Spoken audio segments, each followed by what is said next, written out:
Hello everyone, good morning. সকলকে আবারও একটি স্টাডি ব্লগে অনেক অনেক স্বাগত জানাই। আশা করি সকলেই খুব ভালো আছো, সুস্থ আছো, আর সকলের প্রিপারেশন খুব ভালোভাবে চলছে। আর শুধু আমার প্রিপারেশনে একটু খারাপ চলছে, বাকি তো সবারই ভালো চলছে সেটা জানি। তারপরে আমি ঘুম থেকে উঠে ছাদে চলে গেছিলাম একটু হাঁটাহাঁটি করতে, কারণ ঘুম থেকে উঠেই সোজা কোনো কাজ করতে ইচ্ছে করে না। ছাদ থেকে একটু প্রকৃতির সঙ্গে সত্যি কথা বলতে মাঝে মাঝে না ভালো লাগে না, তখন ওই ছাদে গেলে মনে হয় যে হ্যাঁ, প্রকৃতির সঙ্গে থাকলে পরে একটু খুব ভালো লাগে। তারপরে আমি ছাদ থেকে চলে এসেছি, ছাদ থেকে এসে ব্রাশ ট্রাশ করার পর আমি পড়তে বসে গেছি। ওই দিন থেকে আমাদের এতটাই ঝামেলা চলছে যে বোনের পরীক্ষা ছিল, তারপরে এদিকে আবার আমাদেরও অনেক সমস্যা হচ্ছে। তো সেই মিলিয়ে না পড়াটা কেমন যেন একটু হয়ে গেছে। ঠিকঠাক ক্লাসও করা হচ্ছে না, ঠিকঠাকভাবে পড়াও হচ্ছে না, ঠিকভাবে পড়াতেও মন বসছে না।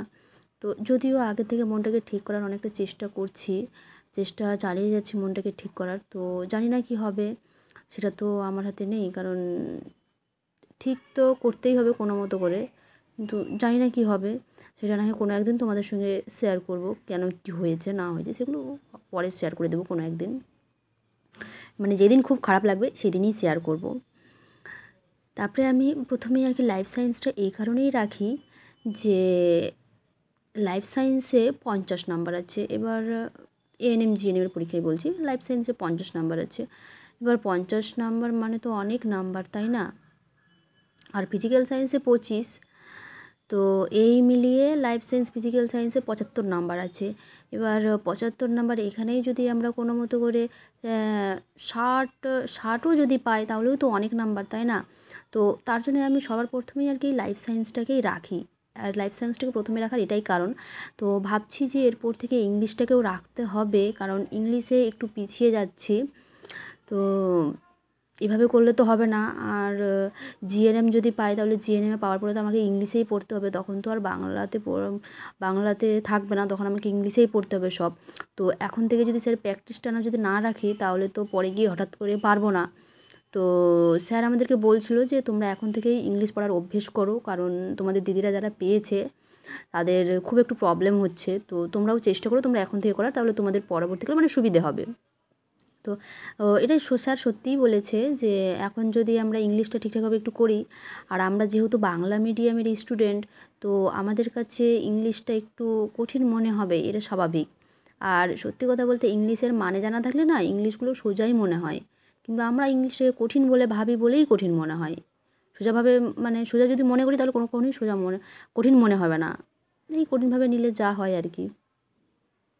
তো এই জন্যই আমি সকালে আর কি লাইফ সায়েন্সটাকে রাখি, ঘুম থেকে উঠেই লাইফ সায়েন্সটাকে রাখি এই কারণেই যে তখন তো মাইন্ড ফ্রেশ থাকে, তাহলে যা রিভিশন দেবো কিংবা যা পড়বো তো সেগুলো মাথায় থেকেই যাবে। আর পরে আমি ফিজিক্যাল সায়েন্স, তারপরে ধীরে ধীরে অঙ্ক। আমি আগে এর আগের বারে যখন পড়তাম তখন আমার ঠিকঠাক পড়া হতো না, কিন্তু ফেব্রুয়ারি থেকে শুরু করেছিলাম, টানা ফেব্রুয়ারি থেকে পড়া শুরু করেছিলাম যে লাইফ সায়েন্স প্লাস তারপরে ফিজিক্যাল সায়েন্সও রাখতাম, লাইফ সায়েন্সও থাকতো, ফিজিক্যাল সায়েন্সও থাকতো, তারপরে ইংলিশ থাকতো, তারপরে জিকে থাকতো, তারপরে জিআই থাকতো, যেটা খুব একটা করতাম না, তারপরে সবার শেষে ম্যাথ করতাম। তো এভাবেই ঘুরিয়ে ঘুরিয়ে করতাম আর কি। তো তখন না হয়ে যেত টাইমটা, কিন্তু এখন সেই টাইমটা আমি এখনও ম্যানেজ করতে পারছি না, তবে চেষ্টা করব যেন হয়ে যায়, আশা করি। তো জানি না কি হবে, কতদিনে ট্রাই করব, ততদিনে যদি পরীক্ষায় চলে আসে তাহলে এবারও গেল। তো টার্গেট রাখতে হবে যে এবার যেই করেই হোক, আর ফেব্রুয়ারি মাস তো আর কয়েকটা দিনই, তো এই কয়েকটা মাসের মধ্যেই আমাকে টাইম ম্যানেজমেন্টটা খুব ভালোভাবে করে নিতে হবে, কারণ টাইম ম্যানেজমেন্টটা না খুব দরকার। টাইম ম্যানেজমেন্ট যদি করতে না পারি তাহলে কোনো কিছুই হবে না, ভাগ ভাগ করে নিতে হবে। আর তোমরাও ট্রাই করবে ওই রকম ভাগ ভাগ করে পড়াশোনা করার, তাহলে কি সুবিধে হবে।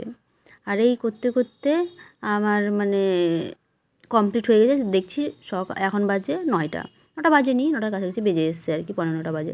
তারপরে ভাবলাম যে কি করব, চলো তাহলে এবার ঘরটাকে মোছাই যাক, ঘরটাকে পরিষ্কার করে মুছবো, কারণ আবার স্নান টান করতে হবে, খাওয়া দাওয়ার খাবো আবার। এখনই খাবো না, বা একটু পরেই, আমরা তো দুপুরে খাই, কিন্তু ভাবছি যে এই ঘর টর ঝেড়ে পরিষ্কার করে এবার মুড়ি খাবো, সকাল থেকে কিছু খাওয়া হয়নি। তো মুড়ি খেয়ে তারপরে বাকি কাজ করব, তারপরে আবার পড়তে বসবো এরকম ভেবেছিলাম। এই আমার ঘরটর মোছাও হয়ে গেল, সব কিছু কমপ্লিট হয়ে গেল। তারপরে আমি খেয়ে নিয়েছিলাম। খাওয়ার পরে তারপরে আমি এই পড়তে বসে গেছিলাম আবার। এটা মানে তখন আমি একবার ক্লাস 9-এরটা শুরু করি, তারপরে ক্লাস 10-এরটা এইভাবে করে পড়ি। তো এইভাবেই পড়ছিলাম। তো দেখছি যে এটা হয়ে গেছে। তো যাই হোক, তারপরে চান টান করে চলে এসেছিলাম। চান টান করে একবারেই পড়তে বসেছিলাম আর কি।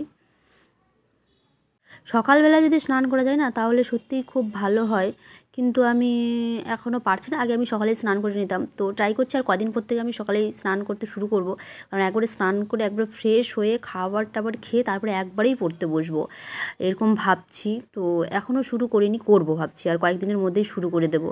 কারণ বেশি লেট করলে তো আমারই লেট, তাই না? আর তোমরাও এইভাবেই মানে চেষ্টা করবে যে একটা টাইম বানিয়ে নেওয়ার, যে কোন টাইমে কোনটা পড়বে, মানে এইভাবে একটা মানে বেশ একটা রুটিন বানিয়ে নেবে, আর সেই অনুযায়ী টু ডু লিস্ট বানাবে, টু ডু লিস্ট বানিয়ে সেই অনুযায়ী পড়বে। দেখবে অনেকটা হেল্প হবে, মানে অনেকটা এগিয়ে যাবে, তুমি দেখবে ভালোভাবে করো, দেখবে হয়ে যাবে। আর আমিও চেষ্টা করছি সেই রকমই, কারণ চেষ্টা তো করতেই হবে, তাই না? আর একজন আমাকে বলেছিল যে ডাব্লিউপি কেপির জন্য আমি কী কী পড়ি। তো সত্যি কথা বলতে যে কী কী পড়তে হয়, তো সত্যি কথা বলতে ডাব্লিউপি কেপির জন্য আমি এক্সট্রা করে কোনো কিছু পড়ি না, কারণ জিকে জিআই আর ম্যাথ থাকে। তো আর আমার তো এদিক থেকেই হয়ে যাচ্ছে, জিকেও অনেকটাই পড়ে নিচ্ছি, তারপরে জিআই তো করেই নেওয়া হচ্ছে, আর ম্যাথও তো করে নিচ্ছি। আশা করি এগুলোর মধ্যেই হয়ে যাবে, আমি যতটা আশা করি। তো আমি এক্সট্রা কোনো কিছু নিইনি, কারণ এখানে যা পড়ছি সেটা এর হিসেবেই। আর group D form fill up করবো কি না ভাবছি, জানি না কি হবে।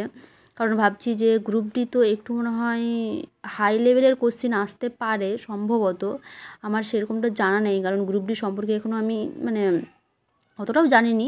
কারণ ভালো মানে জানি না কী হবে, ভাবছি যে ফর্ম ফিল আপ করবো কি না। বোন যেহেতু করেছে, কারণ বোন এসএসসি জিডি পড়ছে, তো বোন তো বোনের অসুবিধা নেই, বোন এর আগে এনটিপিসি যে ফর্ম বেরিয়েছিলো সেটাও করেছে বোন। তো এবার আমি করবো কি না আমি বুঝতে পারছি না ঠিকঠাকভাবে কী করব। তো দেখি, যদি ইচ্ছা হয় তো করেই নেব, আর না হয় এক্সপিরিয়েন্সের জন্য তো করতেই পারি, তাই না? জীবনে তো অনেক এক্সপিরিয়েন্সের দরকার আছে। আর একটাকে নিয়ে শুধু তো পড়ে থাকলে হয় না, কোথায় কখন কি হয়ে যায় সেটা তো কেউ জানি না।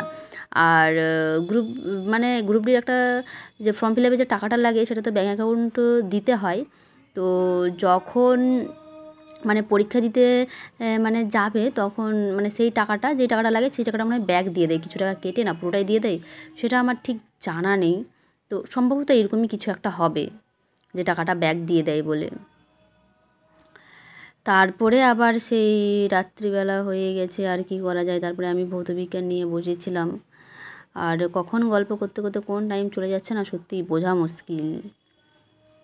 তারপরে এই তো, আর কি করব বলো, ফাইনালি সব কিছু ভাবছি যে কমপ্লিট হয়েই গেল, আর কি করব এখন। ঘুমানোর পালা, রাত্রিবেলা হয়ে গেছে, আর ক্লাস টাস করিনি, বলেইছিলাম তো যে কদিন থেকে আমার ক্লাস করা হচ্ছে না। আর কয়টা বাজে আমি ঘড়ির দিকে তাকাচ্ছিলাম। তো ঠিক আছে, চলো, টাটা।